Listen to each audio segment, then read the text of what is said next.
Hola, soy la doctora María Lara Martínez, profesora de Historia Moderna y Antropología de la Universidad a Distancia de Madrid, UDIMA, y me encuentro en el campus de la Universidad Católica de Valencia, San Vicente Mártir, para impartir con la doctora Laura Lara Martínez, profesora de Historia Contemporánea de la Universidad a Distancia de Madrid, este curso sobre la construcción del mito, elaboración de la estructura del relato.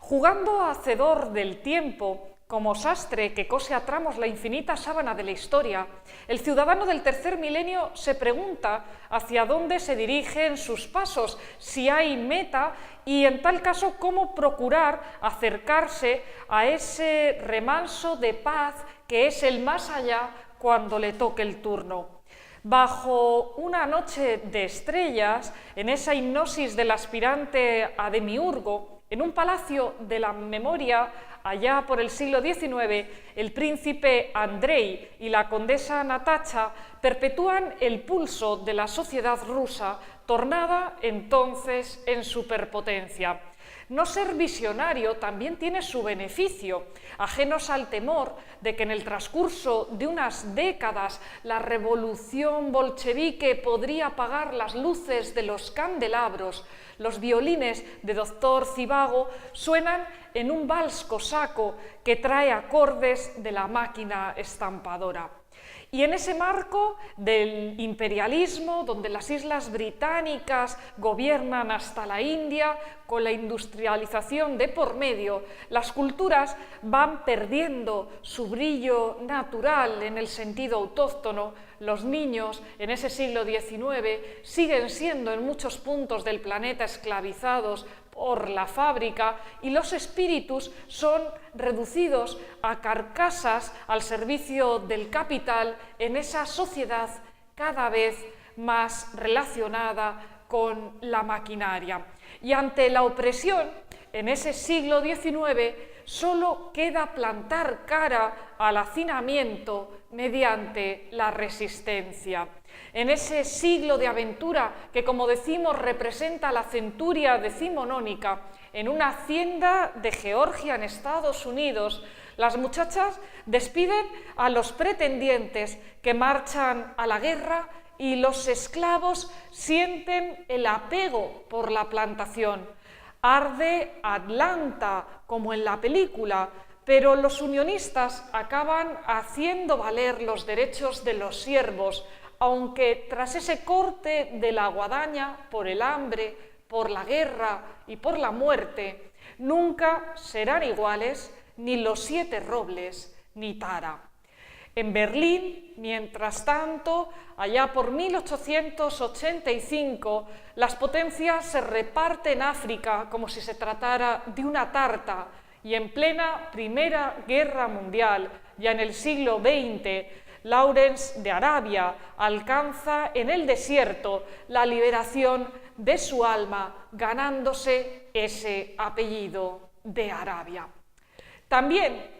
en España nos encontramos con ese tránsito del romanticismo al realismo. España está cambiando de fisonomía emocional en 1808, cuando un alcalde, el de Móstoles, Andrés Torrejón, declara la guerra a Napoleón, y también cuando en Príncipe Pío, el pintor de cámara, el aragonés Francisco de Goya, enjuga el pincel en la sangre del patriota, cuando por el Portillo de Zaragoza los cañones salvaguardan la Basílica del Pilar, cuando en la isla del León, en Cádiz, los diputados de los 2 hemisferios gestan la revolución liberal en nombre de un deseado y felón monarca, que sería Fernando VII.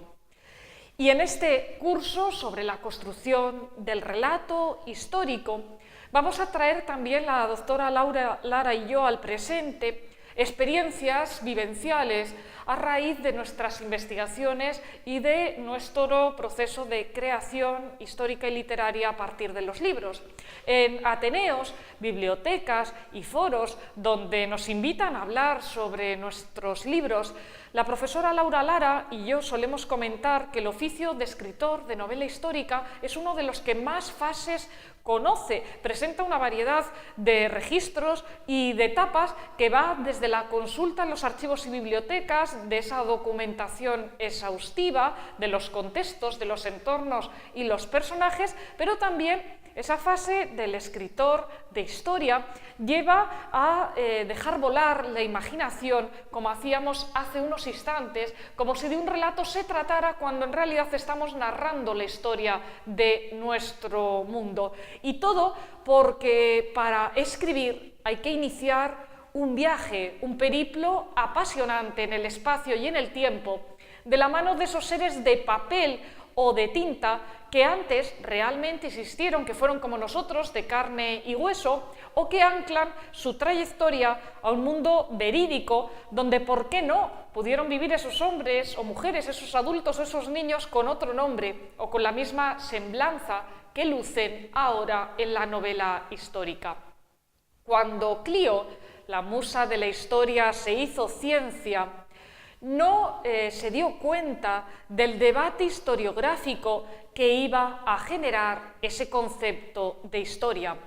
Porque si bien en otra lengua, en inglés, existe el término history con mayúscula que define a la disciplina, también hay una diferenciación con ese tiempo corto y común, story, que designa el cuento o el relato que se hace de los episodios. Sin embargo, en español lo tenemos más complejo, porque historia es tanto el hecho en sí mismo como la narración que se hace de esas gestas, como también la disciplina académica que estudia el devenir del tiempo. Y aunque Cervantes fue el primero que presumió de novelar a principios del siglo XVII y decía que novelaba al modo italiano, pero en la lengua de Nebrija, en castellano, en esas novelas ejemplares como El coloquio de los perros o Rinconete y Cortadillo, pues nos encontramos como en lengua castellana el interés por tramas argumentales con paralelismos con la realidad y con personajes imaginados está presente mucho antes, desde que los poetas homéricos cantaran las hazañas de los héroes, lo vemos en lengua griega, pero cuando nos acercamos al castellano, pues vemos también ese cantar de Mío Cid, que está hablando de un personaje real, de don Rodrigo Díaz de Vivar, el mejor guerrero de la Reconquista, aunque aparecen ficciones o historias que tratan de ensalzar ese pasado común de las Castillas, con doña Jimena en Valencia o con esas hijas del Cid que realmente no eran doña Elvira y doña Sol, sino María y Cristina, casadas con dos caballeros templarios, uno catalán y otro del castillo de Monzón en Huesca. Por eso vemos esa amalgama que se va a producir en el tiempo de Cervantes entre esos gigantes, que realmente eran molinos, y en ese trasunto con la novela clásica como El asno de oro de Apuleyo, donde el joven Lucio se convierte en un pollino por haber recibido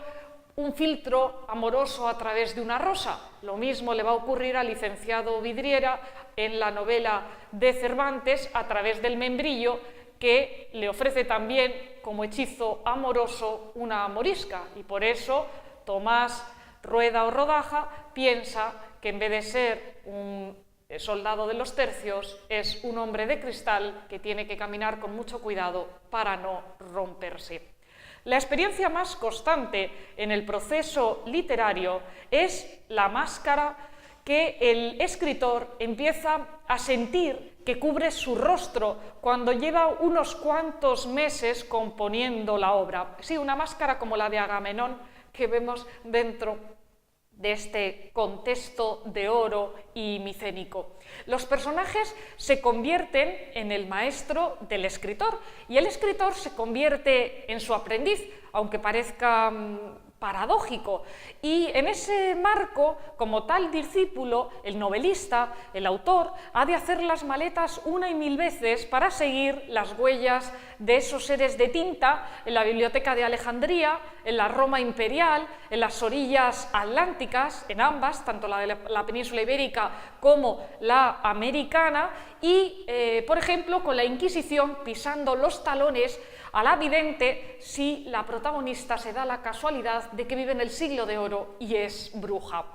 Toda historia se construye desde el presente, tanto general de la sociedad en la que vive el escritor como individual de las pulsiones, deseos y preocupaciones de los espectadores que después van a recibir, quizás 3 o 4 siglos más tarde, esa obra. Y por eso la novela ejerce también de catarsis o de purificación para el autor o para su siglo, extirpando estigmas o purificando conciencias a partir de la pluma. Es lo que le pasó a Cervantes, que después de haber sido herido en Lepanto, en esa alta ocasión que conocieron los siglos, y después de haber sufrido 5 años de cautiverio duro en Argel desde los 28 a los 33 años, pues a través de la literatura pudo hablar de los turcos, incluso en la Gran Sultana hacer que una asturiana se convirtiera en la capitana de los destinos de los otomanos. Los estudios en historia cuentan con una larga tradición que arranca de la antigüedad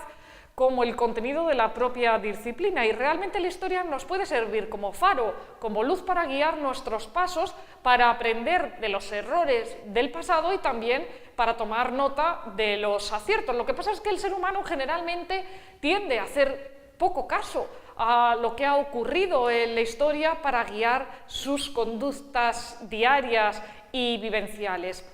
El eje en el que se mueve la historia es el espacio y también el tiempo. Esas son las dos coordenadas en que se mueve el oficio del historiador, pero el ser humano protagoniza también a través de su creatividad el devenir del tiempo y a la vez percibe la evolución y los cambios de mentalidades que van a caracterizar cada época, porque el tiempo es el prisma que permite diferenciar unas etapas de otras, unas mentalidades de otras, y en este sentido podríamos afirmar que la historia pues es la ciencia del tiempo y a la vez también, como veremos un poco más adelante, es maestra de la vida.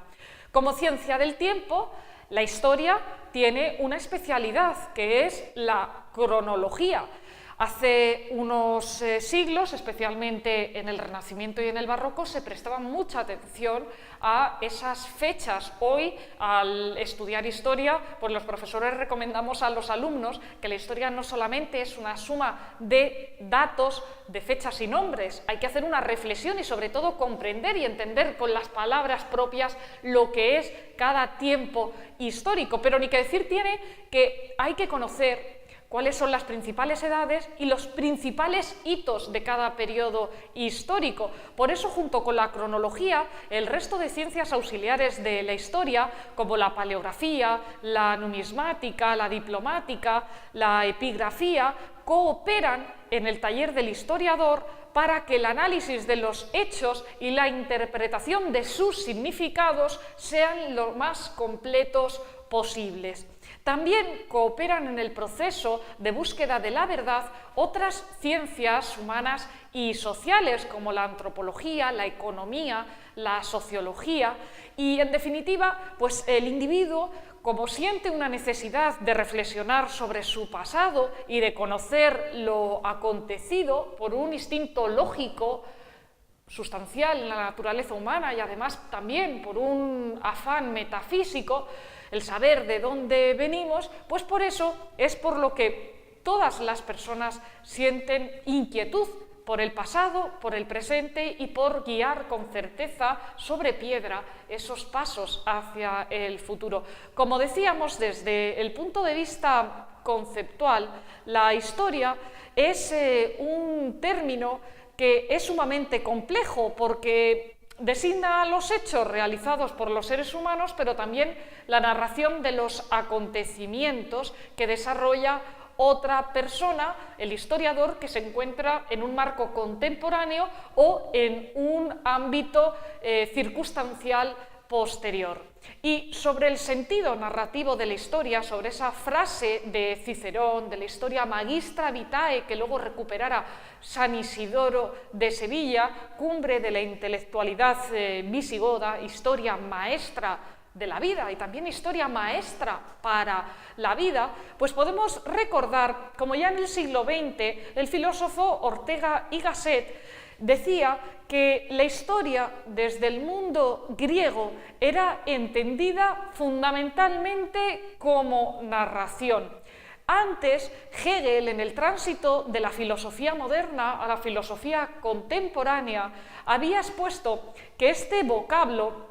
de historia hacía referencia tanto a los acontecimientos como a la narración histórica de los hechos, por lo que estimaba Hegel que la aparición del relato histórico se había producido de manera simultánea a los hechos, el idealismo al poder y también a la práctica, como en el momento en el que Fernando III está conquistando Sevilla en el siglo XIII y lleva juglares que van cantando sus proezas y a los que va a convertir en señores feudales. Entonces, ¿es la historia un arte o una ciencia? Volvemos otra vez atrás en el tiempo, a esas aguas egeas, y nos encontramos como previamente a Heródoto, en Asia Menor, hacia el siglo VI a.C., existió un conjunto de escritores conocido como logógrafos. Escribían sobre el conocimiento y estos logógrafos van a intentar relatar los acontecimientos pasados, sobre todo dejando a un lado de esas narraciones los acontecimientos o los aspectos míticos que llevaban a incluir a héroes y a dioses en el trasunto de los hombres y de las mujeres reales. El más famoso de esos logógrafos, que empiezan a ser una generación a partir del siglo VI a.C., como decíamos, es Hecateo de Mileto. Hecateo expuso cuáles eran las dos exigencias del relato histórico, y por un lado estaba la necesidad de la veracidad, y por otro, la necesidad de que hubiera una forma narrativa, es decir, no valía para Hecateo hacer un recuento de variables, había que hilvanar a través de la lengua esa reflexión. Por tanto, había por un lado la búsqueda de la sinceridad y por otro también la búsqueda del arte. Pero posteriormente, en el siglo V a.C., nos encontramos con los dos máximos exponentes de la historiografía griega clásica, Heródoto y Tucídides. Con ellos la historia se configura como una categoría y como un género literario contrapuesto al mito por ese deseo racionalista de búsqueda de la verdad en el propio orden humano de las cosas, huyendo de explicaciones sobrenaturales. Por tanto, mientras que el método de trabajo de los primeros historiadores griegos estaba basado en la tradición oral y en la observación directa de los acontecimientos, técnica que hoy podemos utilizar, la de la historia oral, para analizar sucesos de nuestro presente, pues sin embargo los historiadores que se preocupaban por tiempos pasados, a medida que fue avanzando la historiografía, fueron cobrando fuerza los documentos y las fuentes de todo tipo, tanto arqueológicas, numismáticas, iconográficas, de manera que el historiador parte de un conjunto documental de variado tipo con el que va a trabajar para extraer sus conclusiones y para analizar como si de un prisma se tratara todas sus caras y aristas a fin de tener una visión completa del pasado y ofrecer una visión contrastada al espectador, en este caso al lector. Y desde entonces el hecho de fundamentar la investigación en el empleo de unas técnicas y métodos concretos va a ser la prueba de que el discurso histórico no es fruto de la imaginación, sino que es un relato científico. También tenemos que señalar cómo la historia tiene bastante conexión con la literatura, es decir, la historia como un género literario. Y en este orden de cosas tenemos que explicar que la poesía griega arcaica fue frecuente también en ella la narración de hechos históricos, de manera que posteriormente ya la filosofía de Aristóteles, así como también la de otros autores como Luciano de Samosata, que va a redactar el compendio Cómo escribir la historia, pues va a empezar a relacionar esos métodos y técnicas historiográficas con la poesía y con la retórica, con el arte de hablar bien en público. Y de este modo, aunque Aristóteles no escribió ningún tratado específico de historia, sí que hizo referencia a ella en su retórica, donde recomendó a los dirigentes que leyeran libros de temática histórica y de viajes para conocer y avanzar más en la política como un servicio de ayuda y también de conseguir el bienestar ciudadano, porque la filosofía lo que busca es la felicidad. Y también hay que destacar cómo Aristóteles en su poética diferenció al historiador que relataba lo sucedido del poeta que contaba lo que podría ocurrir, lo que era futurible que sucediera. Muchas centurias después, concretamente en el siglo XVIII, el poeta Novalis sugirió la necesidad de la relación entre historia y poesía, y volviendo otra vez a España, pero ya en el tránsito del XIX al XX, Marcelino Menéndez Pelayo aludió a la concepción clásica de la historia como arte, exponiendo además que el poeta y el historiador solo se diferenciaban en el modo de interpretación, es decir, los dos partían de una misma materia prima, el poeta y el historiador solo diferían en esa clave interpretativa. De este modo, la historia, como la filosofía, nació en su vertiente científica como contrapuesta al mito y como algo que trata de tener como leitmotiv, como motivación, la búsqueda de la verdad, la búsqueda de la objetividad y sobre todo la búsqueda de la reflexión a través de esa posibilidad del ser humano de hacer preguntas y por tanto ayudar también a pensar a los demás. Hemos de ser conscientes, por tanto, ya desde el siglo XXI, que el historiador, a la vez que va reconstruyendo los sucesos, es consciente de que parte de las fuentes que han quedado, tanto documentales, arqueológicas o también orales, si es historia reciente,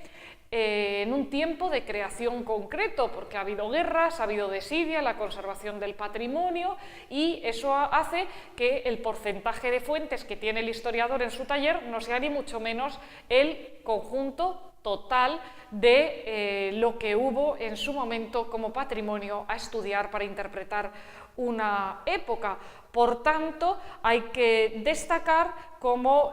aunque son ciencias sociales y también humanísticas, la historia y el arte y la filosofía, pues realmente también van a tener unas altas dosis de subjetividad cuando partimos de ese principio de que las fuentes que hay no son todas las que hubo en su momento